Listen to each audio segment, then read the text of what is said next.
Les portes vers la supraconscience. De Jean-Pierre Ola. Que faire pour ne pas être victime d'astralisation? Lorsque nous parlons de la transparence de l'ego, il est important de comprendre ce que le mot transparence veut dire. Transparence de l'ego ne veut pas dire violabilité de l'ego ou pénétration de l'énergie dans l'ego, sans contrôle de la part de l'ego.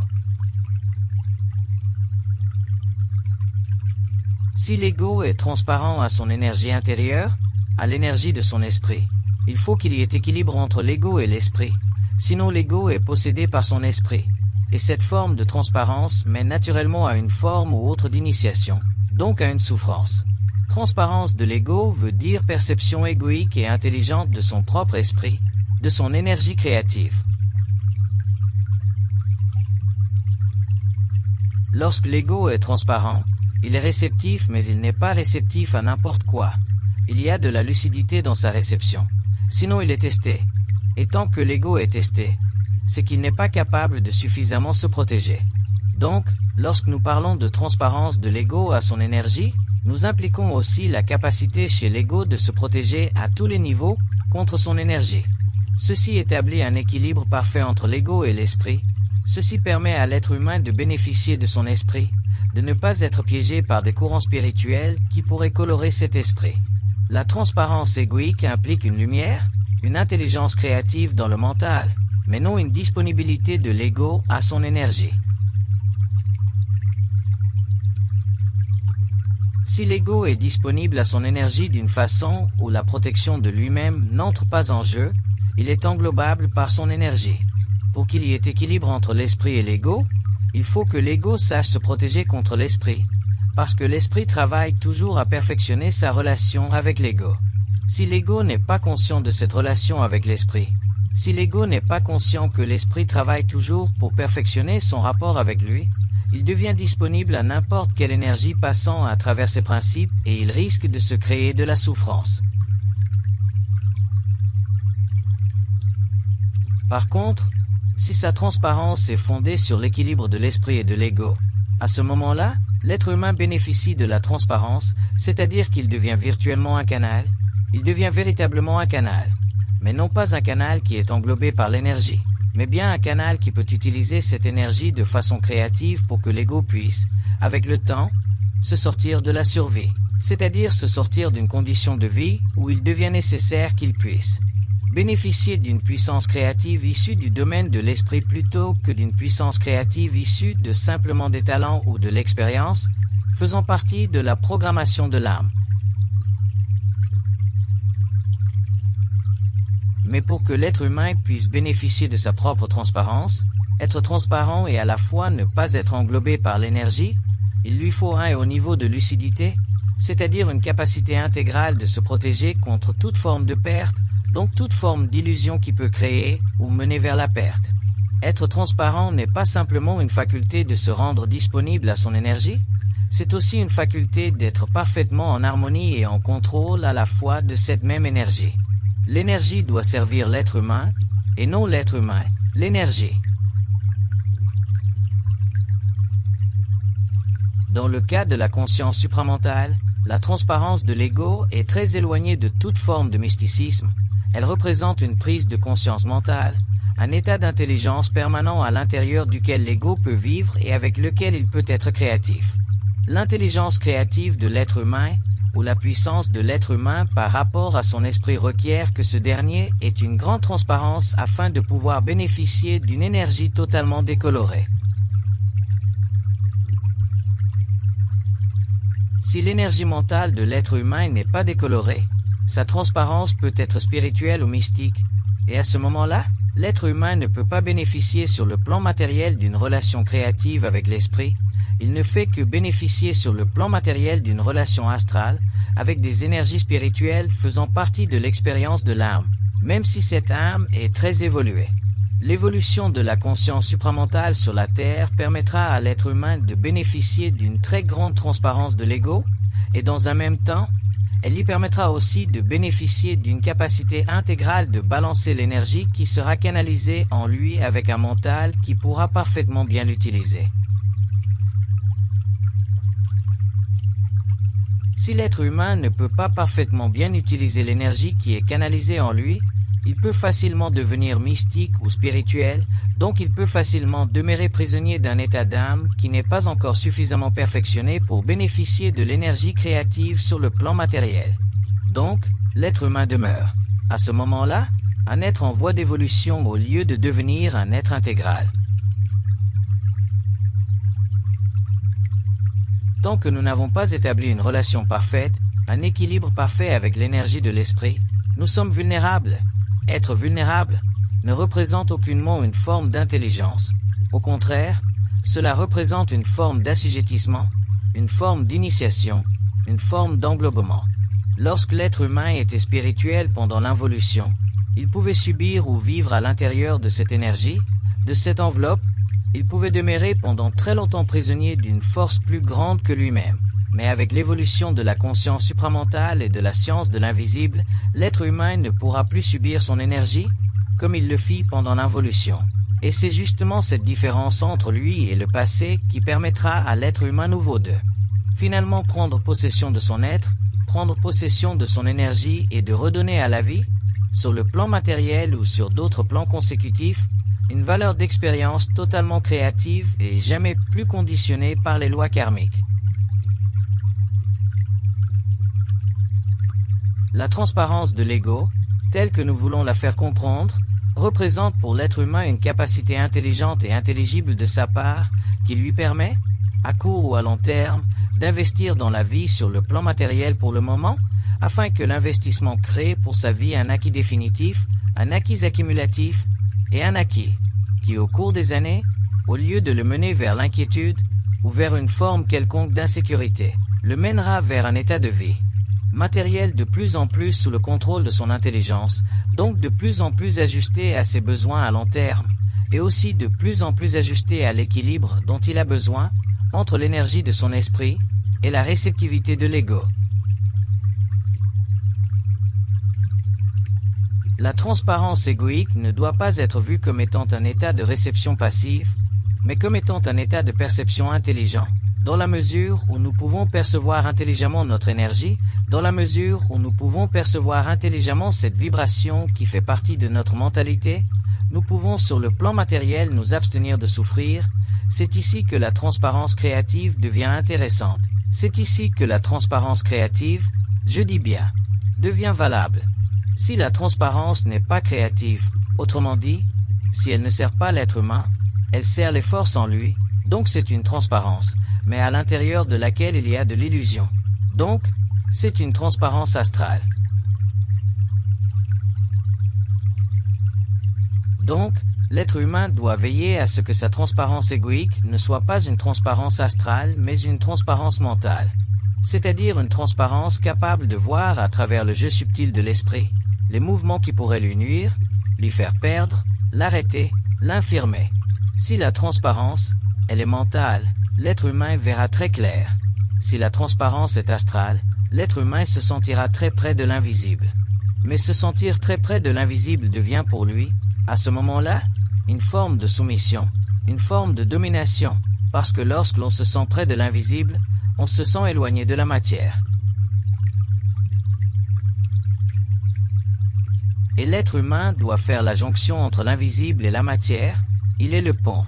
Donc, pour qu'il puisse le faire, il faut que sa transparence soit mentale, c'est-à-dire vécue, comprise, véhiculée, étudiée par rapport à une prospection totale de son être sur le plan matériel.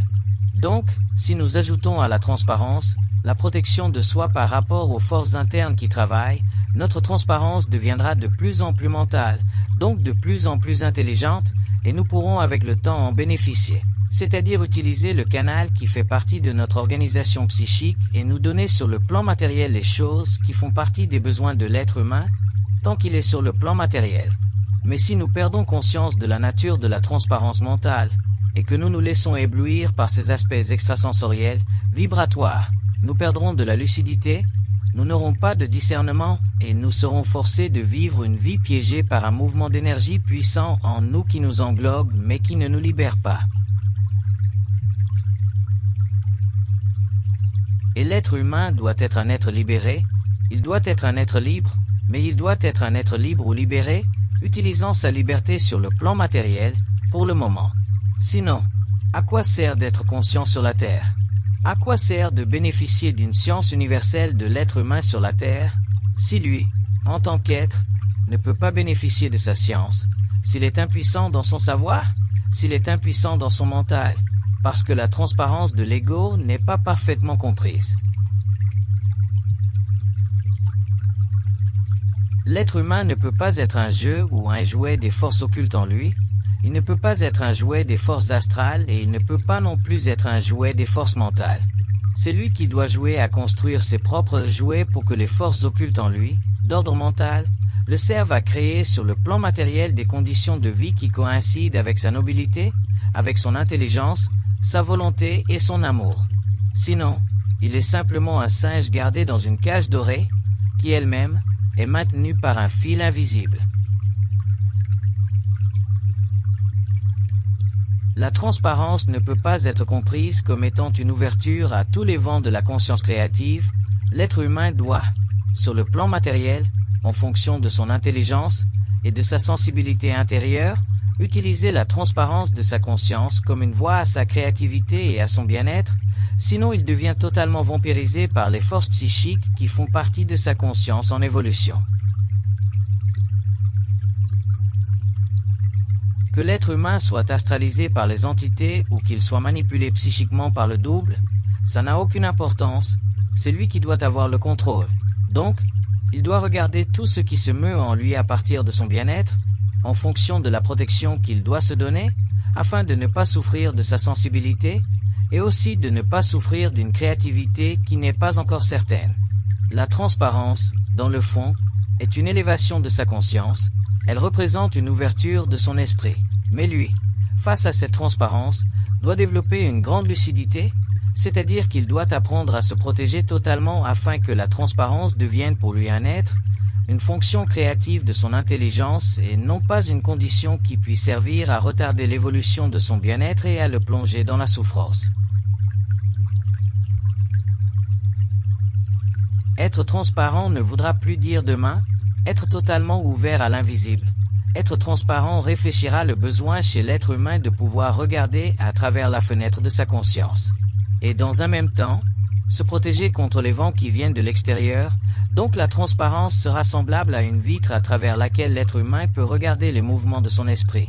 Et dans un même temps, cette vitre le protégera contre les intempéries dans la mesure où lui, à l'intérieur, sur le plan mental, pourra parfaitement discerner et être parfaitement lucide face à ce qui se compose créativement dans les éthers de sa conscience éveillée. La transparence doit être un outil, elle doit être une capacité et non pas simplement un état de réception. Elle doit jouer les deux fonctions, celle de permettre à l'être humain de goûter des aspects subtils et créatifs de son esprit, et dans un même temps, celle de le protéger contre le mouvement de son esprit. La vie est trop complexe, le mouvement de l'esprit est trop avancé sur la conscience de l'être humain, et l'être humain doit aller par étapes lorsqu'il traite avec son esprit.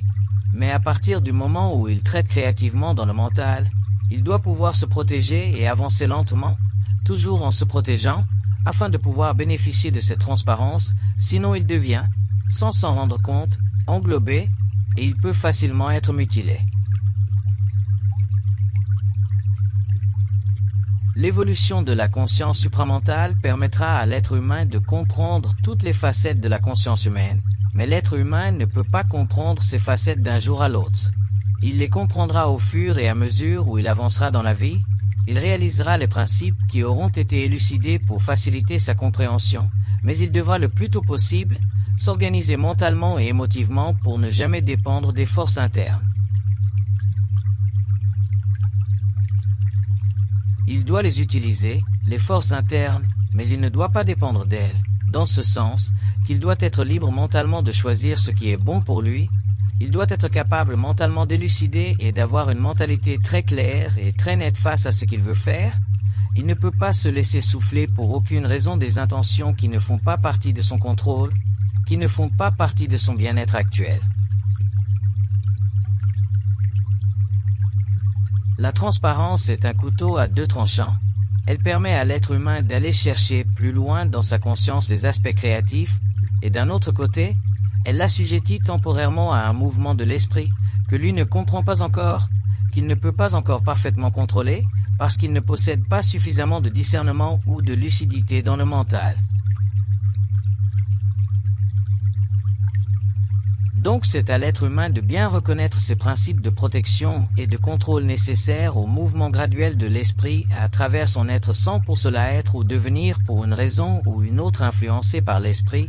Il doit y avoir équilibre entre l'ego et l'esprit, il doit y avoir parfait équilibre, et au fur et à mesure où la conscience de l'être humain grandira, cet équilibre s'établira et l'être humain découvrira qu'il est très facile de travailler avec l'esprit, dans la mesure où il ne se laisse pas balayer par lui, dans la mesure où il ne se laisse pas influencer par lui.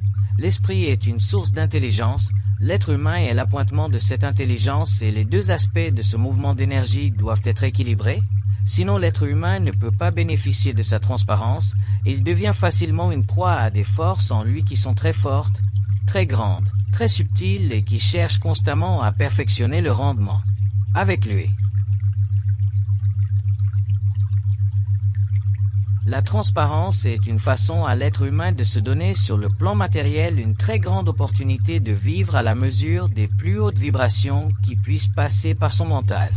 D'un autre côté, c'est une condition d'évolution nouvelle et pour que l'être humain puisse bénéficier de cette nouvelle condition d'évolution, il lui est nécessaire de réaliser que les lois de la vie ne sont pas encore parfaitement comprises, que les lois de la vie ne sont pas encore parfaitement réalisées.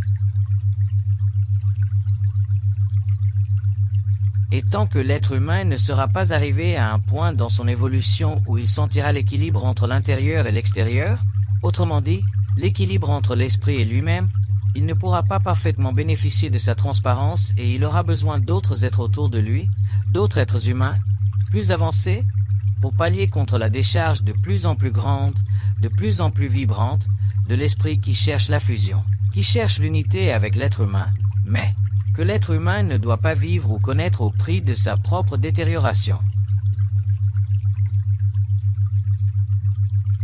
L'être humain contrôle sa vie à partir du contrôle de l'esprit.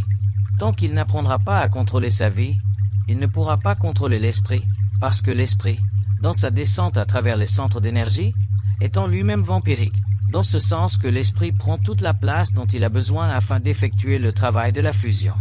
Donc, c'est à l'être humain dans le processus de transparence de se protéger totalement, c'est-à-dire de ne pas prendre le mouvement de l'esprit en lui de façon gratuite.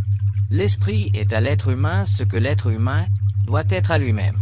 L'esprit est pour l'être humain dans la mesure où l'être humain peut se donner à lui-même. Sinon l'esprit est une force à l'intérieur de l'être humain, une force prépersonnelle qui peut attendre très longtemps pour la fusion, pour l'équilibre entre lui-même et l'ego. Et qui paie le prix? C'est l'être humain. Donc, l'être humain a avantage à être extrêmement lucide, extrêmement bien balancé, très déspiritualisé, très conscient de son bien-être sur le plan matériel et aussi très conscient du fait que c'est lui qui doit se le donner et que ce ne sera pas l'esprit qui le lui donnera gratuitement.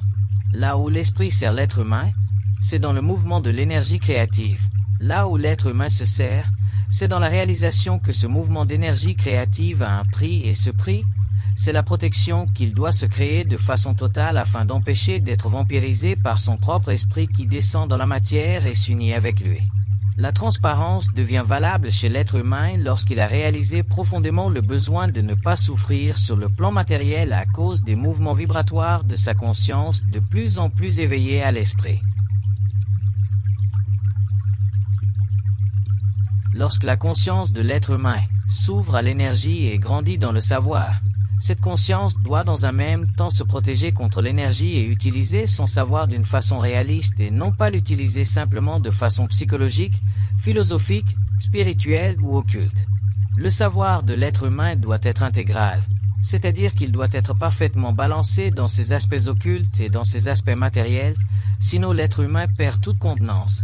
Sa personnalité, au lieu de passer graduellement à un stage avancé de la personne se fracture, se diffuse, il perd ses moyens, et au lieu de grandir sur le plan matériel, par rapport à une construction systématique de la volonté de son moi, Il perd cette volonté et s'enlise dans une conscience occulte de l'esprit.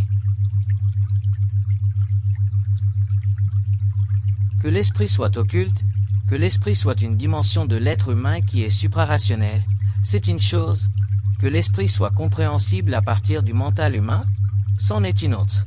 Mais que l'esprit soit amené par l'être humain à supporter son action dans la matière à travers la lumière qui est le rayonnement de son énergie, c'est fondamental, c'est nécessaire, mais l'être humain, lui, doit faire tout en son pouvoir pour se réconcilier avec lui-même et non pas se réconcilier avec l'esprit. La spiritualité de l'involution a voulu que nous nous réconcilions avec l'esprit. Nous avons perdu notre volonté. Nous sommes tombés sur une fausse sagesse, nous avons astralisé notre conscience, et nous avons perdu le contact mental entre nous-mêmes sur le plan matériel et nous-mêmes sur les plans subtils. Et l'évolution devra redonner à l'être humain cet équilibre. Ce sera dans ses mains, ce ne sera jamais dans les mains de l'esprit. L'esprit est une énergie trop vibrante, d'un autre niveau, d'une autre dimension, pour que l'être humain puisse se laisser plonger graduellement dans une affinité avec cette énergie sans se protéger. Sa transparence est nécessaire, la disparition des mécanismes subjectifs de l'ego est nécessaire. Mais la conscience des besoins de l'ego est fondamentale. Si l'être humain n'a pas conscience des besoins de l'ego, il perdra le point de référence nécessaire à la cristallisation de son centre mental. Il perdra le point de vue que sa volonté est avant tout son outil le plus important, que sa lucidité est avant tout la qualité la plus fondamentale de son intelligence. Et que tout le reste, le vibratoire, le sensible, l'intérieur, ce qui est perçu à partir d'autres plans doit coïncider parfaitement avec ses besoins. Donc, ceci demandera que l'être humain utilise la transparence, non pas pour simplement percevoir ou être sensible à son double, mais qu'il utilise la transparence pour pouvoir cristalliser son centre mental et établir un équilibre parfait entre l'invisible de sa conscience et l'aspect manifeste de cette conscience à travers ses centres. L'ego a besoin d'être transparent pour pouvoir plus facilement sentir ce qui est en lui. Mais sa transparence doit aller des deux côtés, elle doit le servir, comme elle sert l'esprit. Sinon elle ne fera que servir les forces et l'être humain perdra contenance. Il ne pourra pas sur le plan matériel être bien dans sa peau, parce que les forces en lui qui sont très personnelles ne pourront pas être utilisées au niveau de son mental. Elles seront utilisées simplement au niveau d'une défavorisation de son mental, de son intelligence, et c'est lui qui en paiera le prix. Parce que la fusion est un processus de descente de l'énergie dans la matière, alors que la matière, elle, pour supporter cette descente, doit se protéger contre les abus de l'énergie face à l'ego. L'être humain ancien, l'être humain de l'involution, ne savait pas comment se protéger contre l'esprit, mais il avait développé des mécanismes psychologiques et subjectifs pour se protéger contre la vie, alors que l'être humain nouveau devra apprendre à se protéger contre l'esprit afin de pouvoir bien vivre, ayant compris la relation entre la vie et l'esprit, entre ce qui se passe sur le plan matériel et ce qui se passe dans l'invisible. Vivre pour lui deviendra facile, dans la mesure où, au cours de la vie, il aura appris à se protéger contre les forces intérieures de sa conscience. L'être humain ne peut pas se permettre d'être naïf face à cette conscience. Il n'en peut pas se permettre d'être naïf face à la puissance de l'esprit à travers l'ego.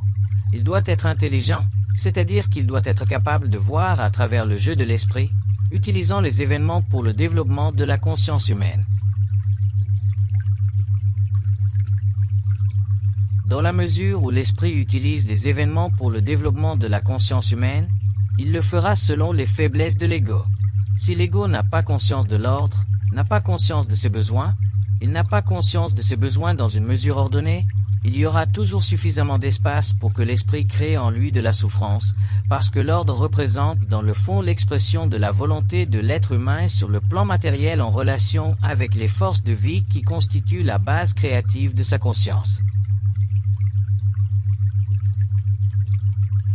Mais si l'être humain n'est pas capable de voir les différents niveaux de désordre dans sa vie, il ne pourra jamais se protéger suffisamment contre l'esprit, et il continuera à souffrir, surtout maintenant que sa conscience est éveillée à des forces, dont les centres psychiques ont déjà été ouverts par une connaissance qui fait partie des lois de la science du mental. Le développement de l'ordre dans la conscience humaine, le développement de l'ordre dans la vie de l'être humain nécessite absolument une grande volonté et c'est cette grande volonté qui permet à l'être humain de ne pas souffrir de la transparence et dans un même temps en bénéficier. C'est cette volonté qui permet à l'être humain d'être à la fois intelligent et à la fois perceptif, sensible. Mais si l'être humain n'est pas suffisamment conscientisé, suffisamment réaliste, il vivra ça. Transparence d'une façon spiritualisée, d'une façon occulte, il deviendra un canal utilisé au lieu de devenir un être capable de recevoir de l'information, recevoir certains niveaux d'énergie sans pour cela pouvoir en bénéficier d'une façon concrète, objective, réaliste. La transparence conviendra à l'être humain lorsqu'il aura perçu en lui-même les petites faiblesses qui font de lui un être encore en dehors de sa volonté. La transparence deviendra utile à l'être humain lorsqu'il aura perçu encore certains niveaux de désordre qui l'empêchent d'avoir conscience de contrôler sa vie, car tant qu'il y a du désordre dans la vie de l'être humain, il ne peut pas sentir qu'il contrôle la vie, et c'est à ce moment-là qu'il sent avec une grande présence les forces en lui qui travaillent, les forces en lui qui poussent, les forces en lui qui luttent, pour l'amener éventuellement à une prise de conscience supérieure. Supérieure à quoi? Supérieure à ce qu'il vit maintenant? Supérieur à ce qu'il croit maintenant, supérieur à ce qu'il peut maintenant s'imaginer. Lorsque l'être humain aura réellement compris le phénomène de la transparence, il ne le verra plus à partir d'un point de vue spirituel ou occulte, il le verra à partir d'un point de vue qui lui donne la conscience de sa conscience et aussi la science de sa vie. Être conscient ou avoir la conscience, c'est une chose, mais si nous n'avons pas la science de la vie, c'est-à-dire si nous ne sommes pas capables de concrétiser cette conscience, cette énergie, dans une forme qui fait partie de nos besoins sur le plan matériel. À quoi sert à un être humain d'être conscient? À quoi sert à un être humain d'être en voie d'évolution de conscience? Si l'être humain en évolution n'en arrive pas à avoir une vie très grande, très stable, très créative, sous son contrôle, demain, ça lui aura servi à quoi de savoir des choses? Ça lui aura servi à quoi de comprendre les mécanismes occultes de la personnalité? Ça lui aura servi à quoi de pénétrer le mystère de l'être humain? Il souffrira pour rien, il aura souffert pour rien, et l'être humain doit s'amener un jour à ne plus souffrir. Donc il doit utiliser la transparence de son ego, c'est-à-dire la capacité de l'ego de vibrer à des aspects intérieurs allumés en lui, d'une façon qui coïncide avec son bien-être par-dessus tout, parce que lorsque l'être humain est dans son bien-être, tout autour de lui entre ou participe à ce bien-être. Mais si l'être humain n'est pas dans son bien-être réel, s'il n'est pas parfaitement assis chez lui, s'il n'est pas parfaitement bien dans sa propre maison, comment voulez-vous que les autres autour de lui puissent bénéficier de sa conscience créative? Lorsque lui-même n'a même pas encore touché du doigt la véritable relation qui doit exister entre le double ou les forces en lui et sa conscience égoïque. Autant la conscience spirituelle ou occulte de l'être humain de l'involution l'a amené à projeter sur la conscience, autant l'être humain nouveau ne pourra plus projeter sur la conscience, il devra la vivre d'une façon intégrale, et les projections spirituelles ou occultes feront partie d'un passé qui auront servi pendant l'involution, mais qui ne serviront plus l'être humain parce que l'être humain nouveau sera un être capable de renverser la polarité de l'esprit en lui, c'est-à-dire de faire en sorte que l'ego avance et l'esprit suit, au lieu de vivre le mouvement contraire, celui où l'esprit pousse et l'ego suit. C'est l'ego qui doit avancer, sûr et certain d'être supporté par sa réalité. Ce n'est pas la réalité qui doit avancer et indiquer à l'ego le chemin à suivre, ceci est une abomination, est une aberration, est une forme d'englobement. Si l'être humain est transparent à son esprit, qu'il prenne conscience de l'importance de l'ordre dans sa vie, de l'importance de se protéger et ensuite, l'esprit remplira son rôle, l'esprit fera vibrer sa lumière, parce que déjà, les centres de l'être humain auront été allumés et la conscience éveillée, mais dans un ordre qui convient parfaitement à l'être humain intégral.